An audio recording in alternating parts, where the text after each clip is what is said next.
Hola, ¿qué tal? Te doy la más cordial bienvenida a esta segunda unidad de lo que es la materia de teoría económica.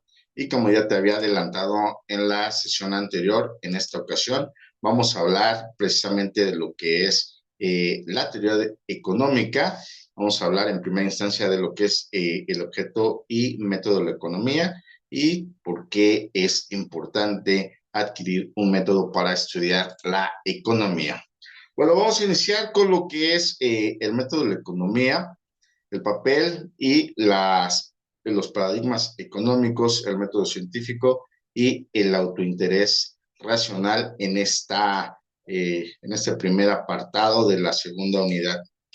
Bueno, los economistas usan la ciencia del análisis económico para formular teorías o modelos que ayuden a explicar cómo la elección económica se toma y cómo funciona la economía.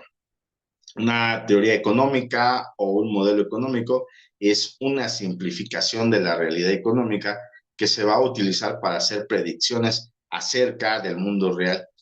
Una teoría o modelo pues capta los elementos más importantes del problema de estudio y esta teoría puede representarse de manera verbal, gráfica o matemáticamente.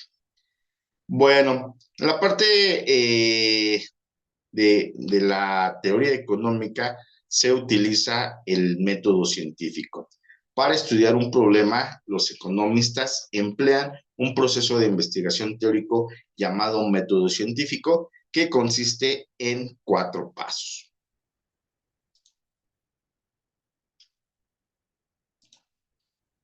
El primer paso consiste en identificar y definir las variables principales relevantes al problema económico en consideración. Una variable es una medida como el precio o la cantidad que puede tomar diferentes posibles valores. La variable en estudio es el elemento principal de la teoría, así que debe elegirse con mucho cuidado. En el paso 2 se van a especificar los supuestos bajo los cuales la teoría se va a aplicar. Los supuestos establecen el marco de referencia de la teoría. Una de las categorías principales de los supuestos es el supuesto de que otras permanecen constantes.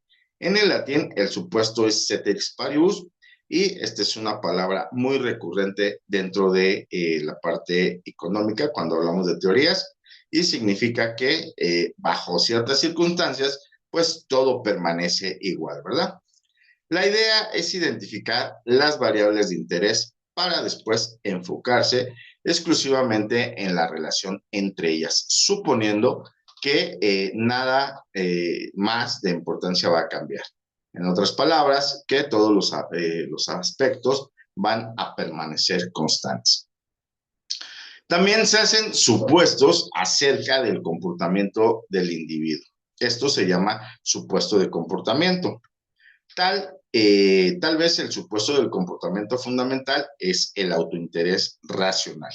Como ya se mencionó, suponemos que quien toma las decisiones individuales racionalmente persigue su interés propio y toma decisiones en consecuencia. La racionalidad implica que cada consumidor compra los productos que espera maximicen su nivel de satisfacción. La racionalidad también implica que cada empresa que ofrece sus productos maximice sus ganancias. A esta clase de supuestos se le llama supuestos de comportamiento porque especifican cómo se espera que actúen los actores económicos. Vamos con el tercer paso en este apartado, es la formulación de la hipótesis, que es la teoría de cómo las variables principales se van a interrelacionar. El propósito de esta teoría, como cualquier otra, es hacer predicciones acerca del mundo real. Y en el paso 4 se prueba la validez de la teoría confrontando las predicciones con las evidencias. Para probar una teoría, en este paso se debe enfocar la atención sobre las variables de estudio, mientras que al mismo tiempo, cuidadosamente, se controlen otros efectos. La prueba nos conducirá ya sea a rechazar la teoría porque es incongruente con las evidencias o a continuar usando la teoría hasta que surja otra que haga mejores predicciones.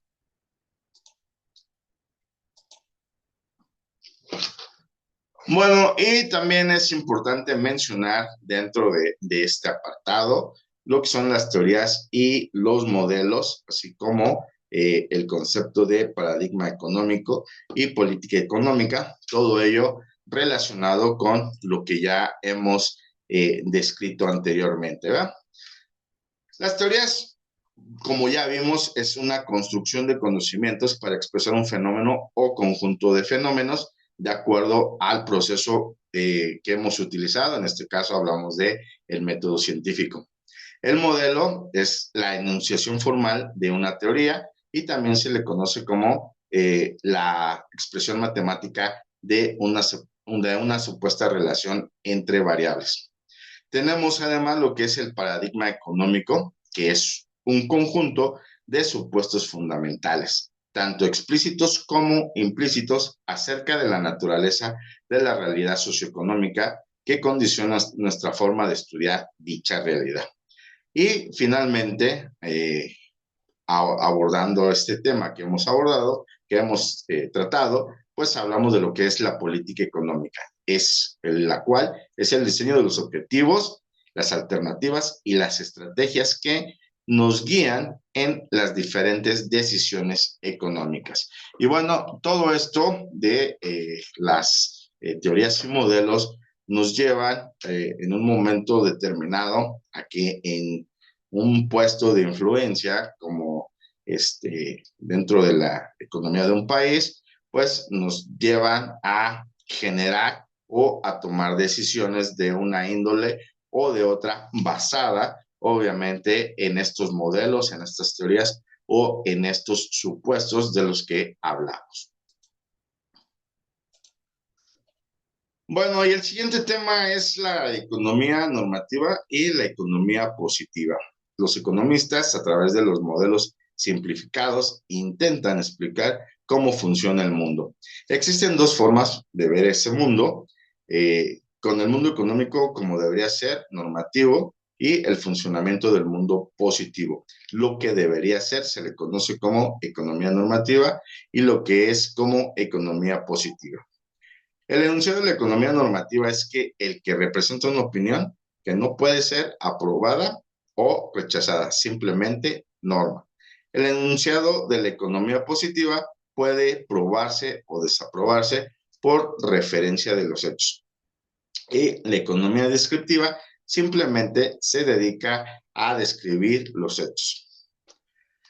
La economía normativa es el enfoque de la economía que analiza el resultado del comportamiento económico, lo evalúa como bueno o malo y puede recomendar lo que conviene hacer.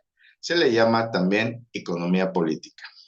Y en cuanto a la economía positiva, es el enfoque de la economía que intenta comprender el comportamiento de los sistemas sin emitir juicio alguno, es decir, se encarga únicamente de describir lo que existe y cómo funciona.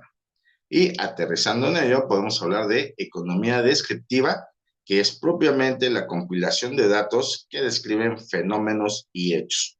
La teoría económica intenta generalizar y explicar lo observado, implica la formulación de enunciados de causa y efecto, así como de acción y reacción. Finalmente, la economía empírica supone la recolección y el uso de datos para comprobar las teorías económicas. En principio, el mejor modelo, obviamente, es el que aporta las predicciones más precisas. Y bueno, para ir cerrando esta cápsula el día de hoy, vamos a abordar lo que son los principios de escasez, de utilidad, racionalidad y decisión a través de los tipos de bienes, los cuales, como vemos en esta diapositiva, pues pueden ser bienes naturales, de consumo, de producción, etcétera. Bueno, los bienes naturales son aquellos que nos ofrece libremente la naturaleza y que los tomamos sin ningún costo. Hablamos del aire, el agua, el río, etcétera, etcétera. Los bienes materiales son creados y transformados en el sistema económico y a diferencia de los bienes naturales, estos sí tienen costo y se distribuyen en el mercado a diferentes precios. Los bienes creados en el sistema económico son los bienes de consumo, que pueden ser de consumo inmediato y entre ellos nos encontramos todos los bienes que son de corta duración y que se deben consumir en el corto plazo. Hablamos como un ejemplo de estos bienes de consumo inmediato, hablamos de los alimentos. Pero también tenemos bienes de consumo duraderos, los cuales son bienes para consumirse, pero con larga vida de duración. Y podemos hablar de aparatos electrodomésticos por mencionar algún tipo de productos, ¿verdad? Además, tenemos los bienes de producción o de capital, que son los que nos sirven para hacer otros bienes, por ejemplo, maquinaria, equipo, herramientas, entre otros. En la economía, todos los bienes se crean bajo los principios de el principio, primer principio, que es el principio de escasez, donde se considera que todos los bienes son escasos, y el principio de racionalidad, que considera que su consumo debe ser racional, cuidando siempre su óptima utilización. Bueno, pues con esto estamos concluyendo esta segunda cápsula. Esperamos nuevamente que este material que hemos abordado el día de hoy, pues sea de tu interés y lo más importante, que te sirva en tu desarrollo académico.